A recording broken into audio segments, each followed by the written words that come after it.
I turned to see the voice that was speaking with me, and having turned, I saw 7 golden lampstands. And in the middle of the lampstands, one like a son of man, clothed in a robe reaching to the feet and girded across his breast with a golden girdle. And when I saw him, I fell at his feet as a dead man. Is that what it says?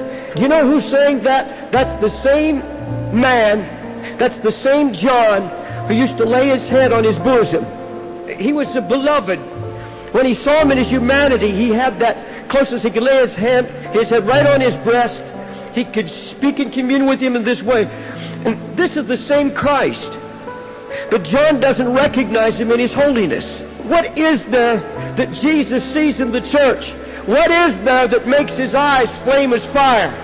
What is it that makes him come in this appearance? He's standing now in the middle of the house of God with this fire and his feet like burnished bronze.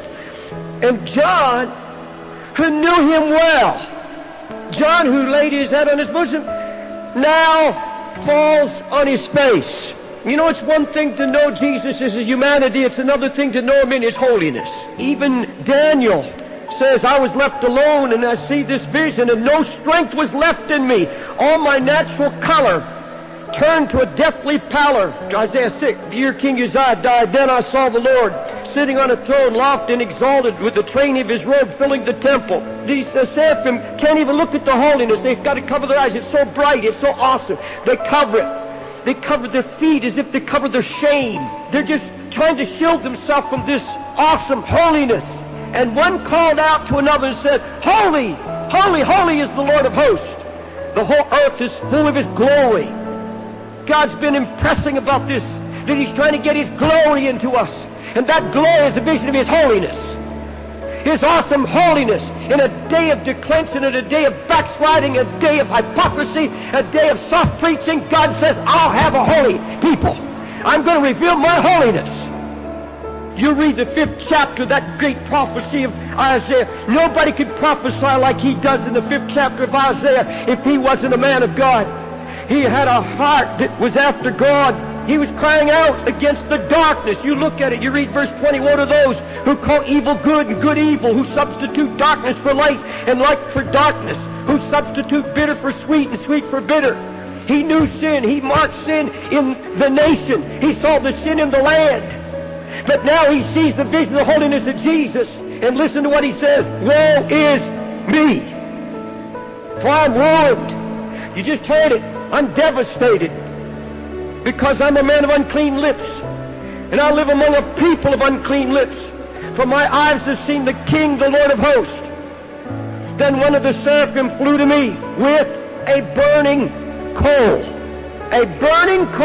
in his hand. Now that word in Hebrew is a hot stone, a burning arrow in his hand, and he touched my mouth with it and said, Behold, this has touched your lips, and your iniquity is taken away, and your sin is forgiven. Then I heard the voice of the Lord saying, Whom shall I send, and who will go for us? Then I said, Here am I, send me. Isaiah, when he had this cleansing, God knew who he wanted to send, but he had to hear from this man. I believe that Isaiah became the burning coal from the fire on the altar of God. He became the flaming arrow in the hand of God. He said, Go and tell this people, keep on listening, but do not perceive. He didn't promise him any fruit. He didn't promise him a revival. He said, I want you to go out. You're going to be a hot arrow. You're going to be a hot coal, and you're going to burn their lips. You're going to burn their ears. You're going to burn everything around you. You are going to be a hot coal from the fire on the altar of God. And God's trying to get some coals. He's trying to ignite a flame in hearts here tonight. He wants to take a hold of this backslidden boy, put him on the altar of holiness, burn out everything unclean in him, that he becomes a fiery arrow in the hand of God, who can go forth proclaiming the gospel of Jesus Christ. I hear this preaching, unity, unity, unity. You can't come forth from the holy altar of God You can't come forth as a hot stone. You can't come forth as a flaming arrow and hug apostate. I will not hug apostates. That is not love. That is not love. Love is that which weeps. Love is that is so devastated by the sin and corruption around. It goes to the altar of God, becomes a fiery flame, it becomes a burning arrow. Listen, you cannot have a hot stone touch you without being burned. You can't have the holy hot arrow of God pierce your soul without being wounded. God says, if you're going to walk with me in holiness, if you go to my altar, and what's at the altar, that's where the fire is. That fire never went out. To the altar, that's where the fire is. That's the secret closet. That's the secret closet. You're not going to get it here. We don't have a praying people in the land, and that's what's frightening. You're not going to be able to make it unless you go out of this place and I'm going to be a man of prayer. I'm going to be a man in the secret closet. I'm going to seek the face of God. I'm going to leave this place not just listening to the tapes. Go into the secret closet. God said, I'll make you a sword. You'll be a sword in my hand.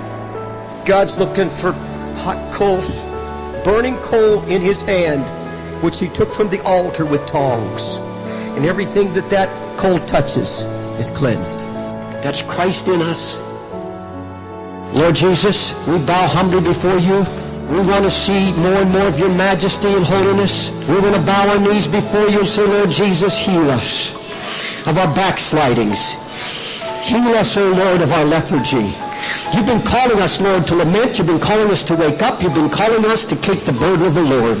But none of that can happen till we see your holiness, till we see you, Jesus, with that girdle of righteousness on you.